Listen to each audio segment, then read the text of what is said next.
ஒரு சிறிய கிராமத்தில் மகிழ்ச்சியுடன் வாழ்ந்த சிறுவன் ஆனந்த். ஆனா அந்த இரவில் அனைத்தும் மாறிவிட்டது. அவன் வீட்டின் பின்புற கதவை பார்த்தான். அது திடீரென திறக்கப்பட்டது. 3:30 மணிக்கு கதவு மெதுவாக அசைந்தது. ஒரு மென்மையான குரல் கேட்டது. "வாங்கி வரு." அவன் பார்க்கிறான். அந்த இடத்துல யாரும் இல்லை. ஆனா ஒரு கண்ணாடி இருந்தது. அதில் அவன் எதிரொலி தனக்கே பேசுகிறது. "என்னை விடுதலை செய்" என்று அது சொல்கிறது. அவன் கண்ணாடியை வெளியே வைத்ததே அந்த இடத்தில் ஒளி மெதுவாக வீசி மர்ம நிழல்கள் மறைந்தன. ஒரு நல்ல செயல். மாயக்கதவை மூடி ஒளியெல்லாம் மீண்டும் அமைதி தருகிறது. சிறிய செயல் கூட இரவின் இருண்ட மர்மத்தையும் மாற்றும் சக்தி கொண்டது. இரவு முடிந்து அது புதிய உளவியல் மற்றும் அரிய திறனுடன் ஆனந்தை நிறுத்துகிறது. இந்த அனுபவம் ஆனந்தத்திற்கான ஒரு புதிய தொடக்கமாகிவிட்டது.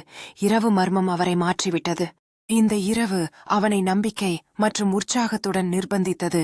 அதற்கு அவரது கதை நிச்சயம் இருக்கிறது. இரவு கதவின் மர்மம் அவனை மாற்றியது. புதிய பயணத்திற்கான ஆரம்பம். அவன் கையிலுள்ள ஆவணம் வாழ்க்கையின் புதிய சவால்களை எதிர்கொள்ள தயாராக உள்ளது. அவன் அந்த காட்டிற்குள் நுழைகின்றான், புதிய சாகசங்களை எதிர்நோக்கி. அதன் முன்னால் ஒரு பழமையான சின்னம், ட்ரெஷரை கண்டுபிடிக்க வழிகாட்டும் அதிசயம். மறுதன்மையை மெய்ப்பிக்கும் வகையில் அந்த சின்னம் புதிய தகவல்களை வெளியிடுகிறது. அவன் மகிழ்ச்சியுடன் அந்த சின்னத்தின் தகவல்களை அவரது வரைபடத்தில் பதிவு செய்கிறான். அவன் உழைத்த ஒருவனைப் போல அந்த சிம்மங்களை கொண்ட புதிய பாதையில் பயணிக்கிறான்.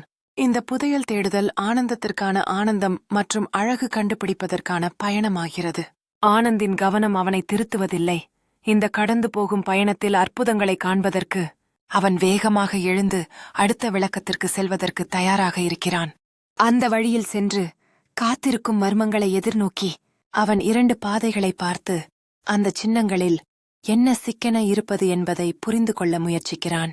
அவன் வாய்க்கால் மாறுபட்ட திறமைகளை பயன்படுத்திக் கொண்டு அதற்கான வழியை தேர்வு செய்கிறான்.